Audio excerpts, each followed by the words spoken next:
Well, hello again. We're going to talk today about what I call section 1.7, and we covered linear equations in 1.6, so now we're going to talk about some quadratic equations here. So we're going to get into quadratic equations. Now, to do these, you're going to need to have some expertise in factoring. So if you don't have expertise in factoring, go review that. I haven't created a chapter 0 yet, but maybe by the time you get this I will have created it, but I'm focusing on just college algebra lectures at this time. Let's talk about what is a quadratic equation, and here you see a definition, and it says a quadratic equation is an equation of the form y equals ax squared plus bx plus c, where a, b, and c are real numbers and a cannot be 0. And that makes sense because if a is 0, then you don't have the square term. So we want to make sure that a is not 0, or otherwise you don't even have a quadratic equation. Another way you can write it, and I mentioned this with linear equations as well, that you could use the a2, a1, and a0 instead of a, b, and c, but again I'm just going to stick with the a, b, and c. Now, just to show you some examples here, and let me just show you what the a, b's, and c's are here. I didn't know I was going to teach you your a, b, and c, ABCs, did you? On y equal 5x squared, actually a is 5, and then b is 0, and c is 0, because you only have that one term, so there's no x, and then c would be the constant. There's no constant. Okay, so let's take a look at the next one. 2x squared minus 3x plus 5. Well, in this one, the coefficient of x squared would be 2, and the coefficient of x is a negative number, so we'd say negative 3, and then we would say c is 5, because that's the constant. Okay, and then here's another one here. Let's move over here. Look at this one. X squared minus 3x. Okay, well, x squared has an understood coefficient of 1. The x, again, has the same coefficient of minus 3, and there's no constant, so we would say the constant is 0. And then last, this last one here, 2x squared minus 16. The a would be 2. In this case, the b would be 0 because there's no x term, and then the constant would be negative 16. So that's the ABCs of quadratic equations. Okay, there's a property that we can use in solving equations where you might have multiple factors, and it's called the zero factor property in some cases. Basically, it just says if you have a product AB equals 0, then either A has to be 0 or B has to be 0. The only way a product can be 0 is if one or both of the factors are 0. Now, so for example, if we had a product of x minus 5 times x plus 2 equal to 0, then we would know that either x minus 5 has to equal 0 or x plus 2 has to equal 0. And we won't solve those now, but I just wanted to show you what we mean by that zero factor property. So now we're going to solve some quadratic equations by factoring, and that's why we needed that zero factor problem. Now what you want to do when you solve quadratic equations by factoring, you want to factor completely. So the first thing you always want to do when you're factoring a polynomial, and here I'm using z, the variable doesn't really matter whether it's x, y, or z as far as the quadratic equation. So the first thing you want to do when factoring is you always want to factor out the common factor, the greatest common factor.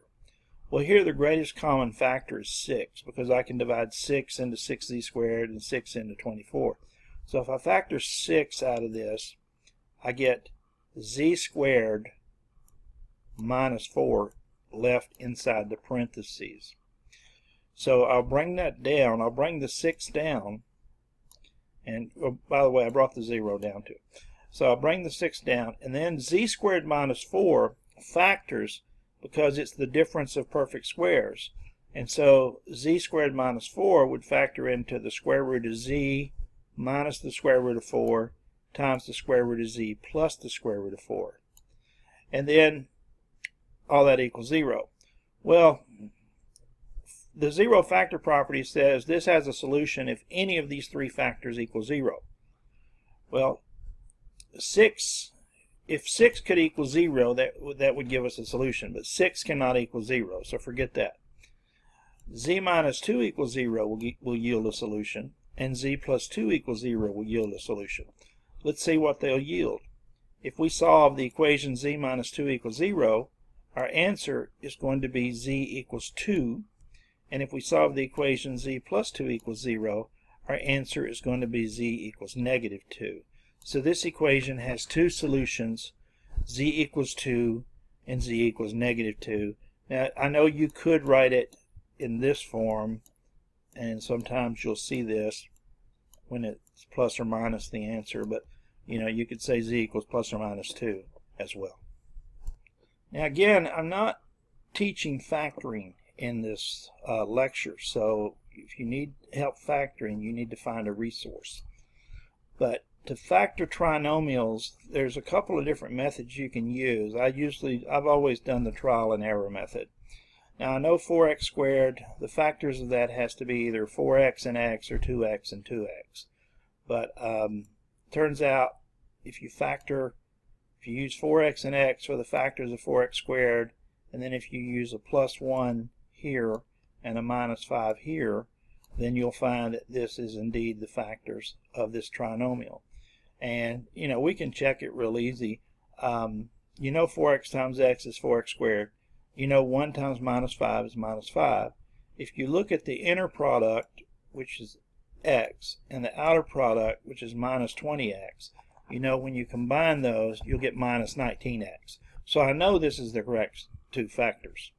Now, to solve this, I would have to set each factor equal to 0. So I'll set 4x plus 1 equal to 0, and I'll set x minus 5 equal to 0. Now, let's return to 4x plus 1. If I solve that, I'll subtract 1 from both sides, so I'll get 4x equals minus 1, and then I'll divide both sides by 4, and I'll get x equals negative 1/4. To solve x minus 5 equals 0, that's pretty simple. Just add 5 to both sides, and you get x equals 5. So this has two answers, x equals negative 1/4 and x equals positive 5. Okay, this next example factors as difference of squares. This is the difference of two perfect squares. So I can factor this into 2a minus 9 and 2a plus 9. And when you set those equal to 0, because the only way that product can be 0 is either 2a minus 9 equals 0 or 2a plus 9 equals 0. And you can easily solve this equation. Add 9 to both sides, you get 2a equals 9, then divide by 2, a is 9/2. Here you subtract 9 from both sides, and you get 2a equals minus 9, divide by 2, you get minus 9/2. So the answer there is minus 9/2 and plus 9/2. Okay, this next problem, here, remember what I said, always factor out your common factor first. Here I can factor out a 5 and an x out of both terms. So I'm going to factor 5x out of 5x squared, and that's going to leave me with x. And then if I divide 5x into minus 20x, I get minus 4. So that's going to leave me with, you can think of this as one factor. 5x is one factor. And then you can think of x minus 4 as the other factor. And then you just have to ask yourself, how do I solve 5x equals 0? A lot of students lose the answer from this factor because they don't see it, looking like this, so they think that there's nothing to solve. But there is something to solve here. If you divide both sides by 5, you get that 0 divided by 5 is 0. And then over here, if you solve this for x, you get x equals 4. So there is two answers here, x equals 0 and x equals 4. Now, there are other examples where you might have to move some terms across the equal sign first. So here I have to move 12x across and it becomes minus 12x. And I have to move the minus 36 across and it becomes plus 36. Because this zero factor property does not work unless you've got it equal to 0. Now here I have, this actually factors into x minus 6 quantity squared. Or if you want, you can write that as x minus 6 times x minus 6. But there's no reason to write x minus 6 equals 0 twice because it'd give you the same answer. So the solution here would be if x minus 6 equals 0, so x would equal 6. And that's only one answer in that one. This next one requires a little bit of work first because I have to simplify everything on the left and simplify everything on the right and then get all of my terms to the left. So x times x is x squared, x times minus 1 is minus x. So the left is x squared minus x. Here I have 3 times x and 3 times 15, so it's going to be 3x plus 45. Now if I move the 3x over here, I'm going to get a minus 3x. If I move the 45 over here, I'm going to get a minus 45. And since I moved everything over, I get a 0 on the other side. Now if I combine my x's here, I get x squared minus 4x minus 45. And then I can factor that. That factors actually into x minus 9, x plus 5.